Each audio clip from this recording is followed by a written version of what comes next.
Hi friends, പുതിയൊരു വീഡിയോയിലേക്ക് എല്ലാവർക്കും സ്വാഗതം. അങ്ങനെ ബാലേന്ദ്രൻ കഴിഞ്ഞുപോയ കാര്യങ്ങളൊക്കെ ആലോചിക്കുകയാണ്. കാറിലിരുന്ന് മനുവിനോട് ചോദിക്കുന്നുണ്ട്, ഈ പാലായിലൊന്നും ഹോം നേഴ്സിനെ കിട്ടാഞ്ഞിട്ടാണോ ഇത്ര ദൂരത്ത് വന്ന് ഒരു ഹോം നേഴ്സിനെ നിന്റെ മുത്തശ്ശൻ തേടിപ്പിടിച്ച് കണ്ടുപിടിച്ചെന്ന് ചോദിക്കുകയാണ്. അന്നേരം മനു പറയുന്നുണ്ട്, മുത്തശ്ശൻ ഒരു ചാരിറ്റി ഒക്കെ ആയിട്ട് പോലെ ചെയ്തതായിരിക്കും. അപ്പോൾ അർത്ഥ കഴിക്കും ഉപ്പ് തേക്കാത്ത നിന്റെ മുത്തശ്ശനല്ലേ ചാരിറ്റി ചെയ്യുന്നത്. ഇതൊക്കെ ഇങ്ങനെ ആലോചനയിൽ വരികയാണ്. പിന്നീട് അലീന പിണങ്ങിപ്പോയതും ബാലേന്ദ്രൻ അലീനോട് മാപ്പ് പറഞ്ഞ് തിരികെ വീട്ടിലേക്ക് കയറ്റുന്നു ഒക്കെ ആയിട്ടുള്ള കഴിഞ്ഞു പോയിട്ടുള്ള കുറേ സംഭവങ്ങൾ ഇങ്ങനെ ബാലേന്ദ്രൻ്റെ മനസ്സിലൂടെ ഇങ്ങനെ വന്നുകൊണ്ടിരിക്കുകയാണ് കേട്ടോ. അതൊക്കെ ബാലേന്ദ്രൻ ഇങ്ങനെ ആ ഒരു യാത്രയിൽ ആലോചിച്ചുകൊണ്ടിരിക്കുകയാണ്. പിന്നീട് കാണിക്കുന്നത് മാമച്ചനും ഗ്രേസമ്മ ഒക്കെ തിരികെ വീട്ടിലേക്ക് എത്താണ് കേട്ടോ.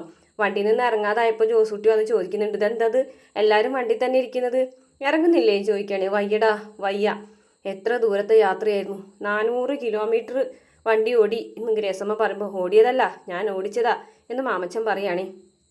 അപ്പോൾ ഗ്രേസമ്മ പറയുന്നുണ്ട്, വയ്യ മോനെ, ഇനി പോകാൻ വയ്യ, ഒരടി പോലും നടക്കാനും കൂടെ വയ്യ എന്നൊക്കെ പറയണം. അപ്പോൾ രേവതിക്കുട്ടി ഇറങ്ങി വരുന്നതാണുമ്പോൾ ജോസൂട്ടി പറയും, രേവതിക്കുട്ടിക്ക് ഒരു ക്ഷീണവും ഇല്ലല്ലോ, നിങ്ങൾക്ക് മാത്രമുള്ള ക്ഷീണം. അപ്പോൾ രേവതിക്കുട്ടി പറയും, ആഹാ എനിക്ക് ക്ഷീണമില്ല എന്ന് ആരാ പറഞ്ഞത്, പോയിട്ട് ആ ക്ഷീണോമീറ്റർ എടുത്തിട്ട് വായോ, അപ്പോൾ നോക്കിയാൽ അറിയാം എനിക്ക് എത്ര ക്ഷീണമുണ്ടെന്ന് എന്ന് പറയും. അപ്പോൾ ഗ്രേസമ്മ ചിരിക്കുകയാണ്, നീ അവളോട് വർത്താനം പറഞ്ഞ് നിൽക്കാതെ നീ പോയിട്ടേ കുറച്ച് ഫുഡ് മേടിച്ചിട്ട് വായോ, ഇന്ന് ഇവിടെ ഒന്നും വെക്കാൻ പറ്റൂല, ഫുഡ് വാങ്ങിച്ചിട്ട് വാ. അപ്പോൾ മാമച്ചനോട് ജോസൂട്ടി പറയുകയാണെങ്കിൽ, നിങ്ങൾ കാറിൽ നിന്ന് എനിക്കണ്ടേ, കാറിൽ നിന്ന് എനിക്കാതെ ഞാനിങ്ങനെ ഫുഡ് മേടിച്ചിട്ട് വരാൻ, നീ കാറിൽ പോകണ്ട, നീ ജീപ്പിൽ പോയാൽ മതി. നീ ഗ്രേസമ്മ പറയും, പറ്റില്ല, എനിക്ക് കാറിൽ തന്നെ പോകണം, കാറിന് എന്തെങ്കിലും കുഴപ്പമുണ്ടോ എന്ന് എനിക്കറിയണ്ടേ. അയ്യോ, പത്തനാപുരം വരെ പോയിരുന്ന കാറിന് എന്ത് കുഴപ്പമാണോ, അതൊന്നും പറഞ്ഞാൽ പറ്റില്ല, ക്ലച്ചും ബ്രേക്കും ഒക്കെ ടെസ്റ്റ് ചെയ്യണം. അപ്പം മാമച്ചനും ഗ്രേസമ്മ ഒക്കെ എഴുന്നേറ്റ് കൊടുക്കുകയാണ്. രേവതിക്കുട്ടി ഗ്രേസമ്മനെ പതുക്കനെ പിടിച്ചുകൊണ്ട് വരികയാണ്. അതിനുശേഷം അവരെല്ലാവരും കൂടിയിട്ട് അകത്തേക്ക് പോകുമ്പോൾ ഗ്രേസമ്മനോട് വിളിച്ച് ചോദിക്കുന്നുണ്ട് കേട്ടോ, അതേ എന്ത് ഫുഡാണ് വാങ്ങേണ്ടത് എന്ന് ചോദിക്കുമ്പോൾ, നിനക്ക് ഇഷ്ടമുള്ളത് എന്താണോ അത് തന്നെ വാങ്ങിച്ചോ എന്ന് പറയും. ആ ശരി എന്നാന്ന് പറഞ്ഞിട്ട് ജോസൂട്ടി ഫുഡ് വാങ്ങിക്കാൻ പോകുകയാണ്. അപ്പം 3 പേരും ഭയങ്കരമായിട്ട് ക്ഷീണിച്ച് അവശ്യ നിലയിൽ, വാ രേവതിക്കുട്ടി നമുക്ക് പോകാം, ഇനി എന്തെങ്കിലും കഴിച്ച് കിടന്നാൽ മതി എന്നൊക്കെ പറഞ്ഞിട്ട് മാമച്ചൻ പോകുകയാണ്. ഈ സമയത്ത് വീണ്ടും ബാലേന്ദ്രൻ പഴയ കാര്യങ്ങൾ ആലോചിക്കാൻ കേട്ടോ. അലീനെ ഹോസ്പിറ്റലിൽ കൊണ്ടുവന്നപ്പോൾ റെസ്റ്റ് എടുക്കണം എന്ന് പറഞ്ഞല്ലോ. അപ്പോൾ പറയുന്നുണ്ട്, നിൻ്റെ മക്കൾക്കാണെങ്കിൽ നീ എന്ത് വേണമെങ്കിലും ചെയ്തു കൊടുക്കില്ലെന്ന് ചോദിക്കുമ്പോൾ അലീനെ പറഞ്ഞിട്ടുണ്ടായിരുന്നല്ലോ കുറച്ച് ദിവസത്തെങ്കിലും എന്നെ മോളായിട്ട് കണ്ടോളാൻ. അതൊക്കെ ബാലേന്ദ്രൻ ഇങ്ങനെ മനസ്സിലാലോചിക്കുകയാണ് കേട്ടോ. അപ്പോൾ അലീന മനസ്സിൽ ഉദ്ദേശിച്ചത് എന്താണെന്ന് ബാലേന്ദ്രൻ അപ്പോൾ മനസ്സിലാവാണേ. പിന്നീട് അലീന മുത്തശ്ശിയുടെ ഫോൺ എടുത്തിട്ട് മനുവിന് വിളിക്കുകയാണ്. മനു വർക്ക് ചെയ്തുകൊണ്ടിരിക്കുകയാണ്. ആ സമയത്താണ് അലീന വിളിക്കുന്നത്. അലീനയുടെ കോള് കാണുമ്പോൾ തന്നെ മനുവിന് സന്തോഷമാവാണ് കേട്ടോ. അലീന എന്ന് പറയട്ടോ. മനുവേട്ട തിരക്കിലാണോ എന്ന് പറയും. സാറില്ല പറഞ്ഞോ എന്ന് പറയും. അത് പിന്നെ മനുവേട്ട ഞാൻ നാളെ ഇവിടുന്ന് പോകുകയാണെന്ന് പറയട്ടോ. നാളെയോ അലീന, നീ എന്തീ പറയുന്നത് എന്ന് ചോദിക്കട്ടോ. അതേ മനുവേട്ട, ഞാൻ ഇവിടുന്ന് പോകുകയാണ്, നാളെ തന്നെ പോകണം. എന്തത് ഇത്ര പെട്ടെന്ന് തന്നെ ഇങ്ങനെ ഒരു തീരുമാനം എടുത്ത് എന്ന് ചോദിക്കുകയാണേ.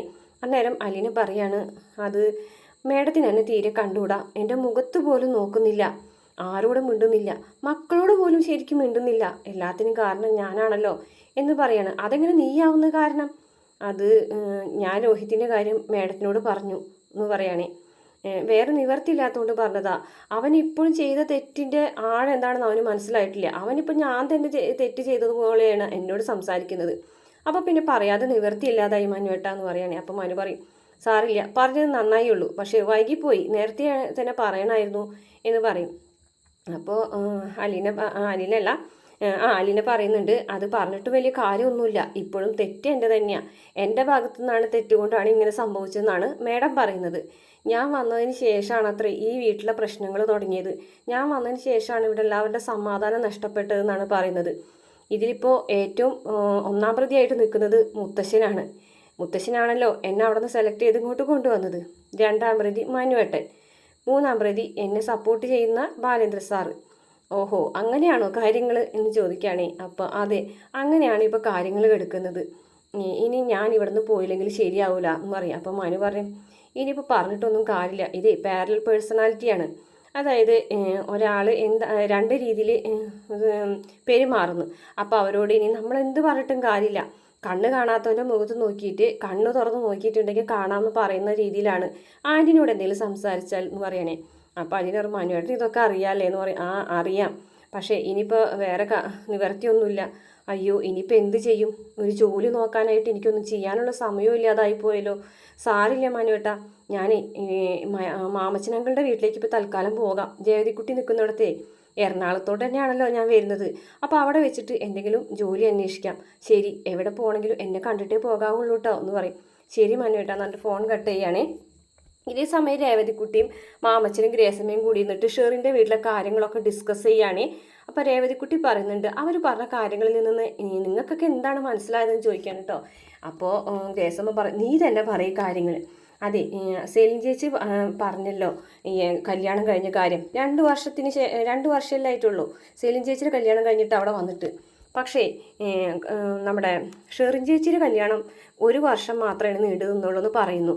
അപ്പോൾ 1 വർഷത്തിനുള്ളിൽ എന്തായാലും ഒരു കൊച്ചുണ്ടായി, അത് മരിക്കേണ്ട സമയം ഒന്നും ആയിട്ടില്ലല്ലോ എന്ന് പറയണം. അത് ശരിയാണ്. അപ്പോൾ ഷെറിൻ ചേച്ചിക്ക് എപ്പോഴായിരിക്കും കുട്ടി ഉണ്ടായത്? അപ്പോൾ ഗ്രേസമ്മ പറയും, എപ്പാ? കല്യാണത്തിന് മുമ്പ്. കല്യാണത്തിന് മുമ്പോ? കല്യാണത്തിന് മുമ്പ്. അപ്പോൾ ഗ്രേസമ്മ ഇങ്ങനെ ആലോചിക്കുകയാണ് കേട്ടോ, കല്യാണത്തിന് മുമ്പ് കുഞ്ഞുണ്ടാവാന്ന് വെച്ചാൽ. അപ്പോൾ നമ്മുടെ രേവതിക്കുട്ടി പറയും, അങ്ങനെ കല്യാണത്തിന് മുമ്പ് കുഞ്ഞുണ്ടാവുകയാണെങ്കിൽ ആരായിരിക്കും, ആരുടെ കുഞ്ഞായിരിക്കും അത് എന്ന് ചോദിക്കാൻ കേട്ടോ. പെട്ടെന്ന് ഗ്രേസമ്മയ്ക്ക് ഇങ്ങനെ പോകാണ് കേട്ടോ. എൻ്റെ ജോമോൻ്റെ കുഞ്ഞോ എന്ന് ചോദിക്കുകയാണേ. അത് തന്നെ ആയിരിക്കും എന്നിങ്ങനെ രേവതിക്കുട്ടി പറയുകയാണേ. അവരെ കുഞ്ഞുണ്ടായി ഷെറിൻ ചേച്ചി പ്രസവിച്ച ശേഷം കുഞ്ഞിനെ അവർ നോക്കിക്കോളാന്ന് പറഞ്ഞ് വാക്ക് കൊടുത്തിട്ടായിരിക്കും ഷെറിൻ ചേച്ചിനെ കല്യാണം കഴിപ്പിച്ച് കുവൈറ്റിലേക്ക് വിട്ടത്. പക്ഷേ കുവൈറ്റിൽ ചെന്ന് തിരികെ വന്നപ്പോൾ കുഞ്ഞില്ല. കുഞ്ഞിനെ അവർ എന്ത് ചെയ്ത് എന്നുള്ളതൊന്നും നമുക്കറിയാൻ പറ്റുന്ന കാര്യമല്ല. പക്ഷേ ഷെറിൻ ചേച്ചി വന്നപ്പോൾ കുഞ്ഞില്ലാത്തത് കൊണ്ട് ഷെറിൻ ചേച്ചിയുടെ സമനില തെറ്റി. അതായിരിക്കും സംഭവിച്ചിട്ടുണ്ടാവുക. അതായത് ഷെറിൻ ചേച്ചി പ്രസവിച്ച കാര്യമൊന്നും ആൻസി ചേച്ചിക്ക് അറിയില്ല. ആൻസി ചേച്ചി അതൊന്നും നമ്മളോട് പറഞ്ഞിട്ടുമില്ല. അപ്പോൾ അതാണ് ആ കുഞ്ഞ് മരിച്ചു, കുഞ്ഞിനെ കൊന്നു എന്നൊക്കെ ഷെറിൻ ചേച്ചി വിളിച്ച് പറഞ്ഞുകൊണ്ടിരിക്കുന്നത് എന്ന് പറയാൻ കേട്ടോ. അപ്പോൾ ഗ്രേസമ്മയും മാമച്ചനും കൂടിയിട്ട് ഇതൊക്കെ ശരിയാണല്ലോ എന്നുള്ള രീതിയിൽ. അപ്പോൾ മാമച്ചൻ പറയുന്നു, നിനക്ക് എന്തൊരു ബുദ്ധിയാടി, നീ ഇത്തരത്തിലൊക്കെ ചിന്തിക്കുന്നുണ്ടല്ലോ എന്നൊക്കെ പറയുകയാണേ. അപ്പോൾ പറയുന്നുണ്ട്, ഷെറിൻ ചേച്ചി വന്നപ്പോൾ കുഞ്ഞിനെ കാണാതെ ആയപ്പോഴായിരിക്കും ഷെറിൻ ചേച്ചിക്ക് സമനില തെറ്റിയത്. എന്തായാലും കല്യാണത്തിന് മുമ്പ് ഷെറിൻ ചേച്ചിക്ക് മാനസിക രോഗമൊന്നും ഉണ്ടായിരുന്നില്ല എന്നല്ലേ പറഞ്ഞത്? അതെ, അത് തന്നെയായിരിക്കും. അപ്പോൾ ആകപ്പാടെ വിഷമാവാണ്ട ഗ്രേസമ്മയ്ക്കും മാമച്ചനൊക്കെ. തൻ്റെ മോൻ്റെ കുഞ്ഞ് ആണല്ലോ അത് ആ കുഞ്ഞ് എവിടെയെന്നുള്ള രീതിയിലാണ് കേട്ടോ. അപ്പോൾ ഇനിയിപ്പോൾ ആദ്യം തുടങ്ങി അന്വേഷിച്ച് കണ്ടുവെത്തണം ആ കുഞ്ഞ് എവിടെയാണെന്നുള്ള കാര്യം. എന്തായാലും ഇന്നത്തെ ഉറക്കം പോയാലും എല്ലാവരുടെയും ഞാൻ പോയി കെടുക്കാൻ പോകുകയാണ് എന്ന് പറഞ്ഞിട്ട് രേവതിക്കുട്ടി അവിടെ നിന്ന് പോകട്ടോ. ഗ്രേസമ്മയ്ക്കാണെങ്കിൽ ആകെ ടെൻഷൻ അടിച്ചിട്ട് മാമച്ചൻ്റെ അടുത്ത് വന്നിരിക്കുകയാണ്. എന്നിട്ട് ഇങ്ങനെ ആലോചിക്കുന്നുണ്ട് കേട്ടോ, തൻ്റെ മോൻ്റെ കുഞ്ഞല്ലേ, ആ കുഞ്ഞിന് എന്ത് സംഭവിച്ചിട്ടുണ്ടാവും എന്നൊക്കെ ആലോചിക്കുന്നുണ്ട്.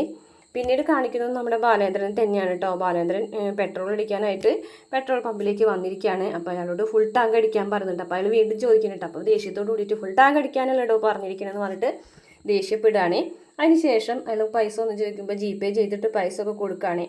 അതിനുശേഷം നമ്മുടെ ബാലേന്ദ്രൻ ഫുൾ ടാങ്ക് പെട്രോൾ അടിച്ചിട്ട് ഒരു അന്വേഷണത്തിനായിട്ട് ഇറങ്ങുകയാണ് കേട്ടോ. ഉറപ്പായിട്ടും വൈജയന്തിയുടെ ആങ്ങളര ഗംഗാധരൻ്റെ അടുത്തേക്കായിരിക്കും ബാലേന്ദ്രൻ പോകുന്നത്. അങ്ങനെ ലാസ്റ്റത്തെ ഭാഗം അതാണ് കേട്ടോ. വീണ്ടും യാത്ര തുടരുന്ന ബാലേന്ദ്രനെ കാണിച്ചുകൊണ്ട് എപ്പിസോഡ് അവസാനിക്കുകയാണ്. പിന്നെ കാണിക്കുന്നത് അലീനനെയാണ് കേട്ടോ. പ്രമോലാണ് കാണിക്കുന്നത് അലീനനെ. അപ്പോൾ അലീന ഇങ്ങനെ മുത്തശ്ശിനോട് പറയുന്നുണ്ട്, ഞാനിവിടെ വരരുതായിരുന്നു മുത്തശ്ശി, ഞാനിവിടെ വരേണ്ട ആളെ അല്ല എന്ന് പറഞ്ഞിട്ട് ഇങ്ങനെ കരയാണ് കേട്ടോ. മുത്തശ്ശിക്കും ആകെ സങ്കടമാണ് കേട്ടോ അലീന പോകുമെന്ന് പറയുമ്പോൾ. കൃഷ്ണമോൾ വന്നിട്ട് മുത്തശ്ശിനോട് പറയുന്നുണ്ട്, അമ്മനോട് സ്ട്രിക്റ്റ് ആയിട്ട് തന്നെ പറയണം, അലീന ചേച്ചി അല്ലാതെ വേറൊരാളെ എനിക്ക് ഹെൽപ്പിന് വെക്കരുതെന്ന്. അലീന ചേച്ചി പോകരുത്, അലീന ചേച്ചി പോയിട്ടുണ്ടെങ്കിൽ അലീന ചേച്ചിയുടെ വില അവർ മനസ്സിലാക്കാൻ പോകുന്നേ ഉള്ളൂ മുത്തശ്ശി എന്നൊക്കെ പറഞ്ഞിട്ട് കൃഷ്ണമോൾ ഇങ്ങനെ സങ്കടപ്പെടുന്നുണ്ട്. അതിനുശേഷം ബാബിയും അതുപോലെ തന്നെ നമ്മുടെ കൃഷ്ണമോളും കൂടിയിട്ട് വൈജയന്തിനായിട്ട് വീണ്ടും ഒരു വാക്കുതർക്കമൊക്കെ കാണിക്കുന്നുണ്ട് കേട്ടോ. അപ്പോൾ ബാബി പറയുന്നുണ്ട്, മുമ്പ് നടന്ന പോലെ സംഭവങ്ങളൊന്നും അല്ലല്ലോ ഇവിടെ നടക്കുന്നതെന്നൊക്കെ പറയുന്നുണ്ട്. പിന്നീട് രേവതിക്കുട്ടി അവിടുത്തെ ഷെറിൻ്റെ വിശേഷങ്ങളൊക്കെ അലീനോട് വിളിച്ച് പറയുന്നുണ്ട്. പിന്നെ നമ്മുടെ വൈജയന്തി ആണെന്നുണ്ടെങ്കിൽ ബാലേന്ദ്രന് വീണ്ടും കോൾ ചെയ്തുകൊണ്ടിരിക്കുകയാണ് കേട്ടോ. വൈജയന്തിയുടെ കോളൊന്നും ബാലേന്ദ്രൻ എടുക്കുന്നില്ല. എന്നിട്ട് മനസ്സിൽ പറയുന്നുണ്ട്, നിന്റെ കോള് ഞാൻ എടുക്കാം, പക്ഷേ അത് അവസാനത്തെ കോൾ എടുക്കലായിരിക്കുള്ളൂ എന്നൊക്കെ ബാലേന്ദ്രൻ മനസ്സിൽ പറയുന്നുണ്ട് കേട്ടോ. വൈജയന്തിക്കാണെന്നുണ്ടെങ്കിൽ ആകെ ടെൻഷൻ അടിച്ചിട്ട് നിൽക്കുന്നതായിട്ടൊക്കെ കാണിക്കുന്നുണ്ട് പ്രമോല്. ഇത്രയാണ് ഇന്നത്തെ എപ്പിസോഡിൽ പ്രമോലൊക്കെ ഉള്ളത്. എപ്പിസോഡൊക്കെ ഭയങ്കരമായിട്ട് ലേറ്റ് ആയിട്ടാണ് വരുന്നത്, ഇപ്പോൾ തന്നെ വന്നുള്ളൂ. അതുകൊണ്ടാണ് എപ്പിസോഡ് പ്രേമം കൂടി ഒരുമിച്ചിരുന്നത്. വീഡിയോ ഇഷ്ടപ്പെട്ടാൽ മറക്കാതെ നമ്മുടെ ചാനൽ ഒന്ന് സബ്സ്ക്രൈബ് ചെയ്ത് സപ്പോർട്ട് ചെയ്യണം കേട്ടോ.